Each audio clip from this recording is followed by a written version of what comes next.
Mohamed Morsy, I take it, he's still under arrest. Is he in jail right now? He is in a secure facility. He's been accused formally by the courts, and the Attorney General has processed his papers to the court system. So what is he accused of? What did he do? Well, again, they're still investigating how many charges will be made against him, but the ones that I'm aware of relate to incidents in front of the palace while he was president, instructions he gave to the security forces to deal with demonstrators, and there were other accusations regarding issues in the Sinai. But let's leave that to the courts. So when the President of the United States says, as he just said, that certain military systems that Egypt has ordered from U.S. defense contractors will not be delivered, that's a pretty significant development. He didn't say they won't be delivered. He said that they will deliver them as we implement the he said we have not proceeded with the delivery of certain military systems. You continue to see that. He said that their support will be dependent on... And our support will depend upon Egypt's progress in pursuing a more democratic path. That's our objective.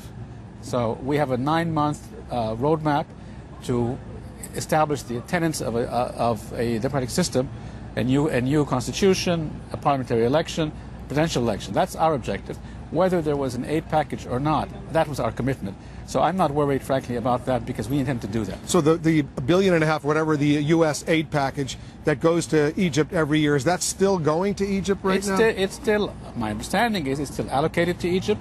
The payment of those funds to purchase certain equipment, that's a decision taken by the U.S. government in consultations with their Egyptian counterpart. But that's, again, we're talking about, since we're in September now, the new budget for next year. I guess the argument of the concern that so many Obama administration officials have and others have as well, Morsi, whether you liked him or not, he was democratically elected. So was Hitler.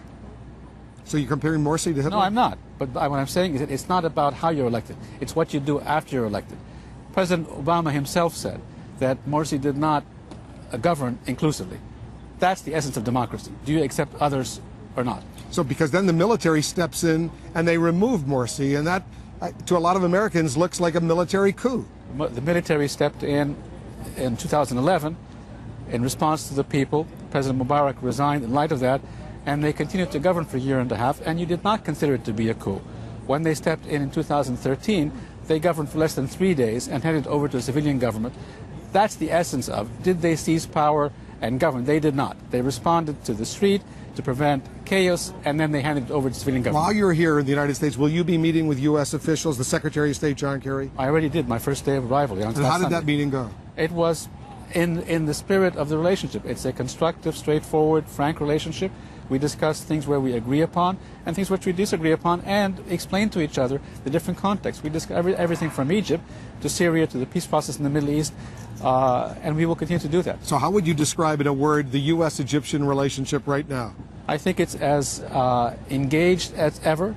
It's, of course, dealing with a lot of sensitive issues, particularly the domestic situation in Egypt and the Syrian file.